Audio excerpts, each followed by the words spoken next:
Video பார்க்குற எல்லாருக்குமே வணக்கம். சேனல் சப்ஸ்கிரைப் பண்ணிவிட்டு பக்கத்தில் உள்ள பெல் ஐக்கான் ப்ரெஸ் பண்ணிங்கன்னா நான் புது வீடியோ போடும்போது உங்களுக்கு நோட்டிஃபிகேஷன் வரும். கசப்பே இல்லாமல் ஒரு பாவக்காய் புளிக்குழம்பு இன்றைக்கி செய்து பார்க்கலாம்.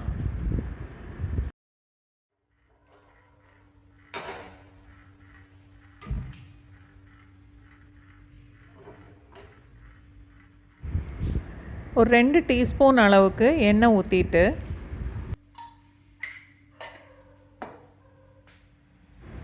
அரை ஸ்பூன் சீரகம், அரை ஸ்பூன் மிளகு,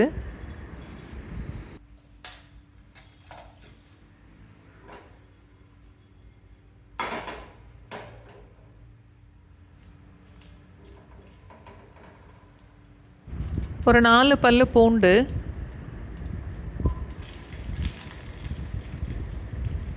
7-8 சின்ன வெங்காயம்,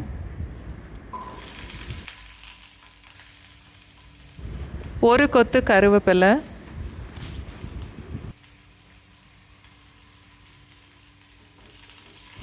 வெங்காயம் பூண்டு லேசாக செவக்கிற வரைக்கும் வதக்கிக்கணும்.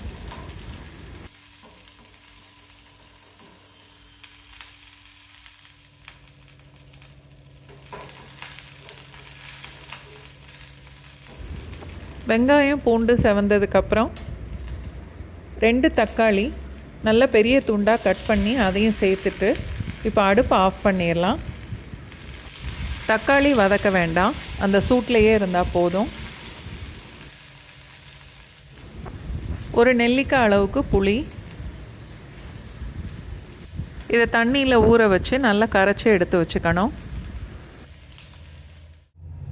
வதக்கின வெங்காயம் பூண்டு தக்காளியோடு சேர்த்து நல்லா நைஸாக அரைச்சி எடுத்துக்கணும்.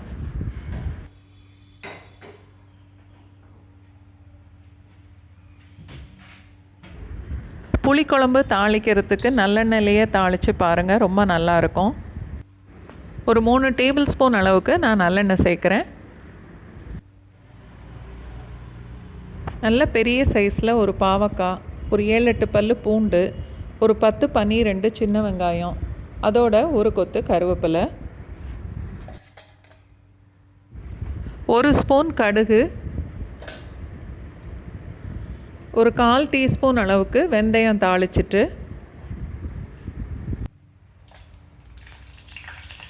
ஃபஸ்ட்டு பாவக்காய் மட்டும் எண்ணெயில் சேர்த்து வதக்கணும்.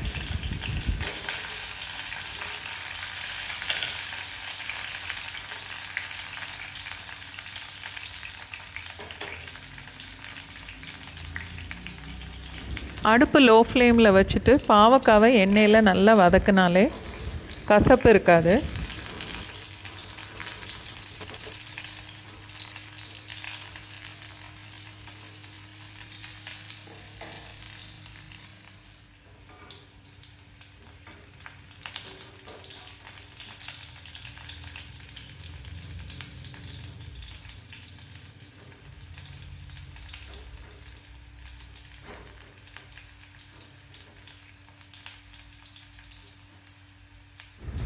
பாவக்காய் கொஞ்சம் வதங்கினதுக்கப்புறம் வெங்காயம் பூண்டு கருவேப்பிலை எல்லாத்தையும் சேர்த்து வதக்கலாம்.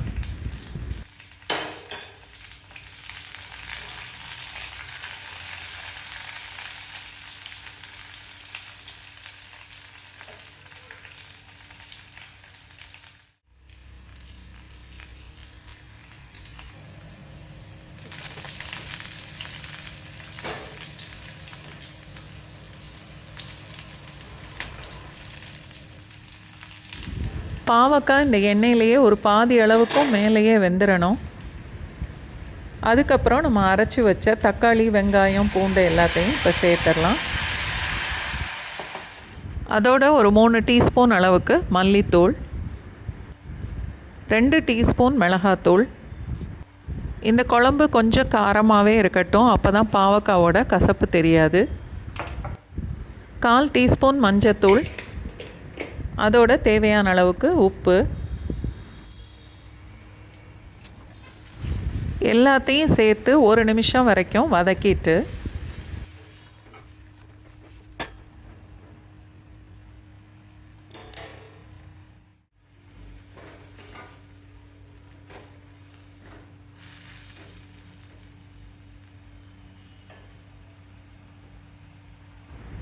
இப்போ நம்ம கரைச்சி வச்சுருந்த புளி தண்ணியை சேர்த்துடலாம்.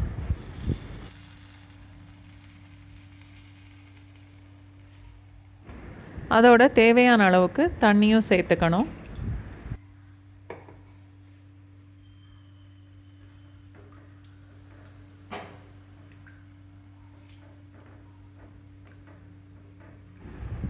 பாவக்காய் வேகிற அளவுக்கு குழம்பு கொஞ்சம் தண்ணியாக இருக்கணும்.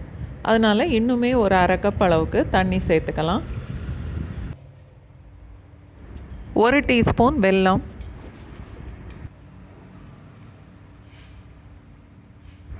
குழம்பு கொதிக்க ஆரம்பித்ததுக்கப்புறம் அடுப்பை லோ ஃப்ளேமுக்கு மாற்றிட்டு மூடி வச்சிடலாம்.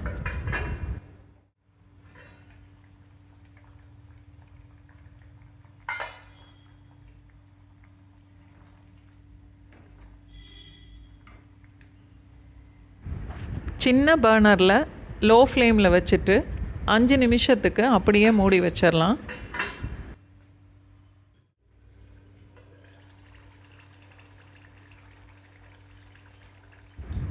இப்போ 1 டீஸ்பூன் அளவுக்கு சாம்பார் பொடி சேர்க்கலாம். 5 நிமிஷம் குழம்ப மூடி வச்சாலே போதும். இந்த மாதிரி நல்லா எண்ணெய் பிரிஞ்சு குழம்பும் கெட்டியாயிடும். பாவக்காயும் வெந்து நல்லா சாஃப்டாக இருக்கும். நல்ல சூடான சாதத்தில் கொஞ்சம் நெய் போட்டு இந்த பாவக்காய் குழம்பும் போட்டு பிசைஞ்சு சாப்பிட்டு பாருங்கள்.